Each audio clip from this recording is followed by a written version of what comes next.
নমস্কার বন্ধুরা, লুবনা রাসোইতে আবার সবাইকে স্বাগত জানাই। আজকে তৈরি করে দেখাচ্ছি মটর পোলাও রেসিপি, যেটা দুপুরে লাঞ্চে বা রাতের ডিনারে আমাদের প্রত্যেকেরই খেতে ভালো লাগে। তার রান্নাটা করার জন্য সবার আগে কড়াই বসিয়ে দিয়েছি। যখন গরম হয়ে গেছে ফোড়নে তাতে দিয়ে দিলাম সাদা তেল।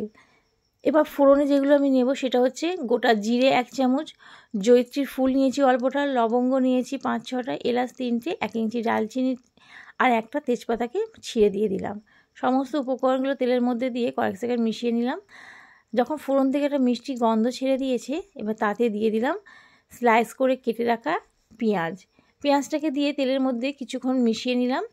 অবশ্যই লক্ষ্য রাখতে হবে যেন পেঁয়াজের রঙটা পাল্টে না যায়। কিছুক্ষণ মেশানোর পর এবার তাতে দিয়ে দিলাম আদা বাটাকে দিয়ে পেঁয়াজের সাথে আবারও একটু কষে নিচ্ছি যতক্ষণ না আদার কাঁচা গন্ধটা চলে যায়।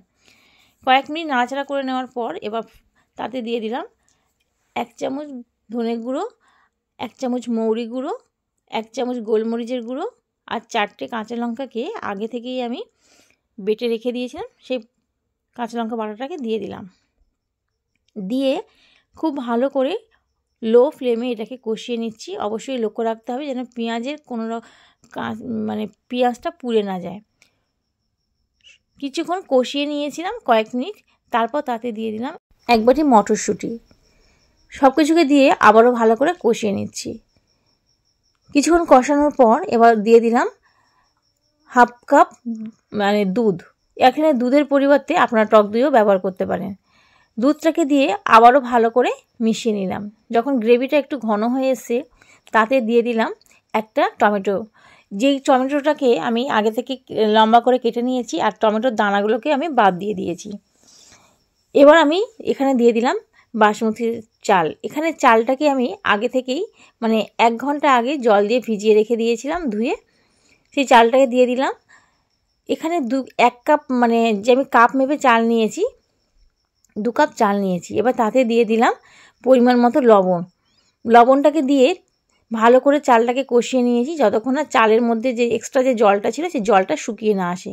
এবার তাতে দিয়ে দেব পরিমাণ মতো জল। আমি যেহেতু 2 কাপ চাল নিয়েছি, জলটা আমি 4 কাপ দিয়েছি আর 4 কাপের থেকে আরও একটু বেশি আরও 1/2 কাপ বেশি দিয়েছি। ভালো করে ঢাকনা চাপা দিয়ে এটাকে ফুটিয়ে নিয়েছি 5 মিনিট। 5 মিনিট পর ঢাকনাটা খুললাম, দেখুন জলটা অনেকটা শুকিয়ে গেছে। আর যেটুকু জল অবশিষ্ট আছে একদম লো ফ্লেমে শুকিয়ে নেব। তার জন্য উপর থেকে দিয়ে দিলাম জায়ফলটাকে একটু গ্রেট করে দিয়ে দিলাম। আর দিয়ে দিলাম 1/2 চামচ গোলাপ জল আর 1/2 চামচ কেওড়া জল। সব কিছুকে উপকরণকে দিয়ে ভালো করে একবার মিশিয়ে নেওয়ার পর এবার তাতে দিয়ে দিলাম 3 চামচ ঘিটা দিয়ে ঢাকনা চাপা দিয়ে 5 মিনিটের জন্য একদম লো ফ্লেমে রেখে দিয়েছি। 5 মিনিট পর ঢাকনাটা খুলছি, দেখুন জলটা পুরো শুকিয়ে গেছে আর ভাতটা পুরো ঝরঝরে আছে, কোনো ভাত ভেঙে যায়নি। এবার আমি গরম গরম প্লেটে পরিবেশন করছি।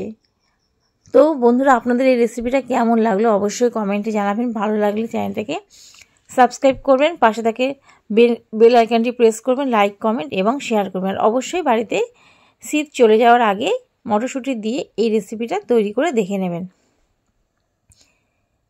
কোনো ভাত চাল ভেঙে যায়নি, পুরো গোটাই আছে।